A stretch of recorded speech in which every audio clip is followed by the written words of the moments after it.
नमस्कार, मैं डॉक्टर अनुराग दुबे आपका इस वीडियो में स्वागत करता हूं। आज के इस वीडियो में हम लोग संधि प्रकरण के अंतर्गत स्वर संधि के भेदों के क्रम में पूर्वरूप स्वर संधि पर विचार करेंगे। पूर्वरूप स्वर संधि से संबंधित आचार्य पाणिनि का सूत्र है एङः पदान्तादति। यह सूत्र कहता है पदान्तादेङोति परे पूर्वरूप मेकादेशः स्यात्।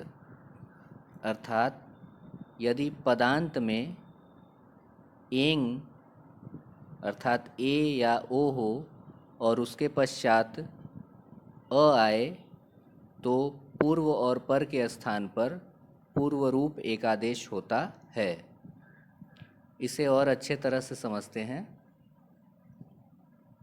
यदि किसी पद के अंत में ए हो और उसके पश्चात दूसरे पद के प्रारंभ में अ आए तो ए और अ की संधि होने पर दोनों के स्थान पर ए आदेश हो जाता है। इसी प्रकार यदि किसी पद के अंत में ओ हो और उसके पश्चात दूसरे पद के प्रारंभ में अ आए तो वहाँ पर भी पूर्व और पर के स्थान पर पूर्व में आया हुआ ओ वर्ण आदेश हो जाता है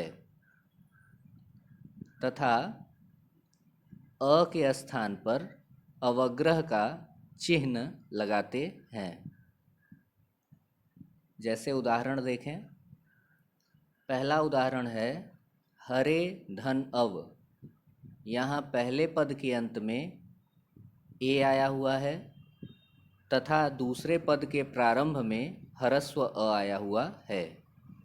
अतः सूत्र के अनुसार यहाँ ए और अ की संधि होने पर पूर्व और पर के स्थान पर पूर्व रूप एकादेश हुआ और ए आदेश होकर के हरेव रूप की सिद्धि होती है। इसी प्रकार दूसरे उदाहरण में विष्णु धन अव। यह दो पद हैं जिसमें विष्णु पद के अंत में ओ वर्ण आया है और अव के प्रारंभ में ह्रस्व अ आया है। अतः ओ और अ पूर्व और पर के स्थान पर पूर्व में स्थित ओ वर्ण आदेश हुआ तथा अ के स्थान पर अवग्रह का चिन्ह लगाया गया, जो कि कोष्टक के माध्यम से आपको दिखाया जा रहा है। और जो नया संधि शब्द निष्पन्न होता है वह है विष्णोव।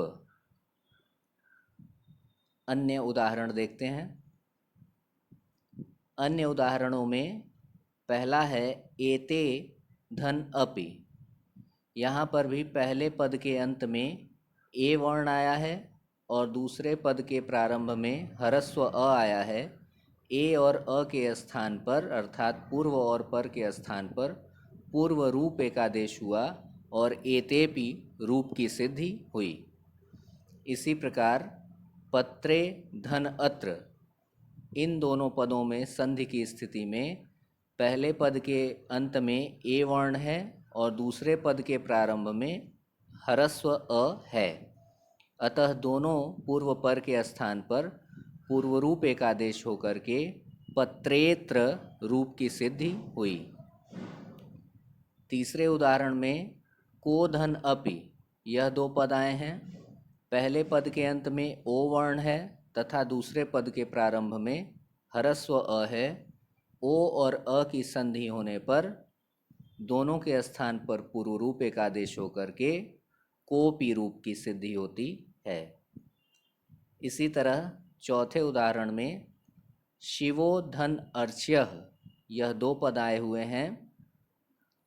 पहले पद के अंत में ओ वर्ण है और दूसरे पद के प्रारंभ में ह्रस्व अ वर्ण है। अतः ओ और अ पूर्व और पर के स्थान पर पूर्व रूप एकादेश होकर के शिवोर्च्यः रूप की सिद्धि होती है। इस प्रकार पूर्व रूप स्वर संधि से संबंधित यह वीडियो समाप्त होता है। आप सभी का इस वीडियो को देखने के लिए बहुत बहुत आभार। नमस्कार।